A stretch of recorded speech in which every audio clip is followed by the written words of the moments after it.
Harmee dhugaa dubbachuudhaaf baay'een isin ajaa'ibsiifadha. Dhugaa baay'ee nama sirriitti nama hubachuu danda'u, nama tasgabbiidhaan nama hubatudha isin. Kanaaf warqiilee akkasumallee tasgabbiidhaan akkasiin naa gorsitanii naa deebistan barbaada. Warqii baay'een jaaladhaani eenyudhaan iyyuu ishiin qixxeessu. Garuu ishiin bakka raasaa kennuuf si jibbee jira waan baay'ee naan jetteerti garuu ta'us immoo ani yoomiyyuu ishii sin jibbu yoomiyyuu ishii sin nufu kanaaf akkasin naa deebistan ofii kiyyaa waan nan dadhabeefan karaa keessan fidee dhufe malee amman danda'utti yaaleera ishiin deebisadhee garuu hin dandeenye. Kanaaf oduun ilaalu immoo oduun ofii kiyyaa arguu oduun dhaga'u akka ishiin badduun barbaanne kanaaf karaa keessatti fidee dhufe hin aarinaati oduun aariin oduun gaddiin akka ishii gorsistan.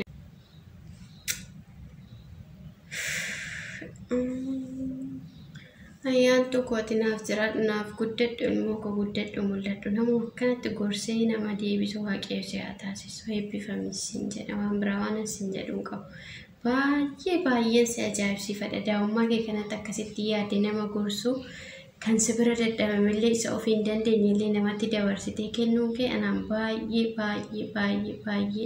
na dhiba haati kee eebbifamtuudha kan siin argatte. Warqeen keessa akkuma kee kanatti naaqaa jeelomtee odoo akka kee kana naa taate maal sila akkamittan gammada.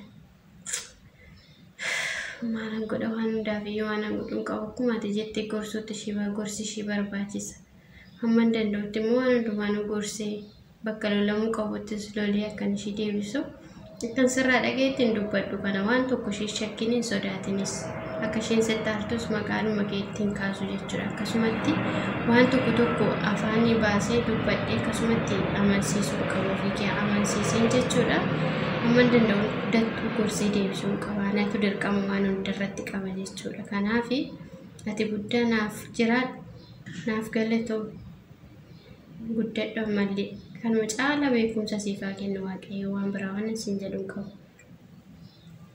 Kanaaf waan hundumaa fi wayyuu ko atillee amma dandeessutti ishiin akkasiin jettee ishiin bakka naa rabsite jettee toodiraa keenaa laangatiniiti waan dandeessu hundumaa naa gorsi waan dandeessu hundumaa ishee bira naa dhaabbadhu. Akkuma kana immoo waan humna keetii ol ta'e immoo fidiitii anatti marakkuun qaban akkam godhe deebisuun qaban mukee waan ta'eef yoo rukutes ta'e yoo gorsaanis deebite ta'e kun dirqama kooti kanaaf an deebisuun qaba waan ta'eef waan si bira darbe hundumaa na bira akka fidduun barbaade kana booddee sodaa tokko malee dhuftee natti himuu qabda waan hunda isaayyuu waan argitus waan dhageessus waan ishiin gootu hundumaa jechuudha. Amma danda'ametti ishii gorsee bilbilli kunis harkaa fuudhamuu qaba dhugaa kee jetti sa'aatii kanatti bilbilli ishiin barbaadu tasumaayyuu ishiin barbaachisu jechuudha. Anatu dogongoraa guddaa hojjete naan jedhee ammoo abbaan ishee obboleessi ishee hangafnis yeroo hundumaa dubbata yeroo hundumaa mana keessatti qallaalee hin lolan jechuudha. Garuu anatu dhaga'uu didee dhiisaa ishee naalaan tuqinaati isheetti naalaan bu'inaadhee kan dubbatu ana yeroo hundumaa natti irra dubbata waan tokko taate waan tokko irra geesse immoo situ kana godhe akkanaan jedhan hundi isaanii nan beeka jechuudha. Kanaaf anallee maqaa kootu na badaa haadhatu guddisa balleessee haadhatu akkas godhee haadha bakka kan waan hundarratti itti gaafatamummaa fudhatus kan waan hundarratti shamara irratti keessattuu kan itti gaafatamu waan hundarratti haadha waan ta'eef haadha balleessa haadhatu akkasitti guddise namaan jedhu waan ta'eef hamman danda'utti gorsee ishee deebisuu yaala.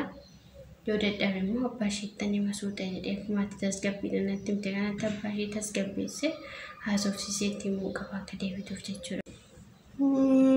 Harmee koo guddaa naaf galatamaa dhugaa baay'een isinitti gammade baay'ee kana booddee isin sodaadha waan jiru hundumaa fideen isinitti himaa akka immoo warqee kiyya deebistanii gorsitanii karaatti naa deebistanis nan barbaada baay'ee tokko baay'een gammada gaafa san immoo kana caalatti dhugaa dubbachuudhaaf. Anillee nan gorsaan durumaan dhiisne akka ishiin ofirraa na darbattu akka ishiin naatti dubbattutti dhiisne an dubbii ishee ilaalee dhiisurraan fagaadhu yoomiyyuu waan danda'u hundumaan cinaa ishiin jira ammas taanan borus taanan. Kanaaf waan tokko shakkinaa isin kara kiyyaan waan danda'u hundumaan mallee nan gorsa irra deddeebi'ee isinis immoo akkan isiniin jiretti amansiistanii ta'u waan jiru hundumaa gaafachuu qabdu akkasitti amansiisaa bakka harmeen illee bakkaan hin deeman galaamma. Nagaan naa turaayii akka warqee immoo gorsitanii naa deebistan abdii isinirra kaa'een jira bakka nagaan naa turaa harmee koo. Tole ayyaan tokko yaa ta'u nagaan naa galatillee guddaa naaf galatamu immoo nagaan naa gali waan hundumaa isaayyuu waan gochuu danda'u hundumaa isaayyuu nan godhaatillee akkama isin jedhe godhishi waan argites waan dhageesses natti fidi natti mirakkoon qabu Nan sodaati waan tokkodha. Akkuma haadha keetiitti na laali. Ishee ayyaantu kun nagaan gali. Warqii maal hojjechaa jirta? Nan qooddan jennatam. Bilbila baatanii hirkatanii taa'uudha qo'achuun.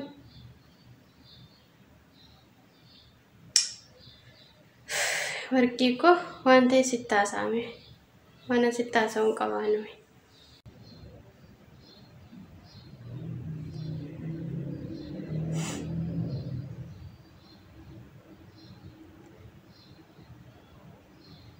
Kitaaba koo biraan goone armina dhufte amma maal gooti bilbila laaste amma yoona naan jetti. Hojiilee gargaaruu dhiise kananii hojjettu dhimma isheetti maafan gargaaraa gara. Barumsa gonnaa caalan jedhaa yeroo ishiin dubbattus kitaabatti fidachuu qaba ka'e malee taan dubbii.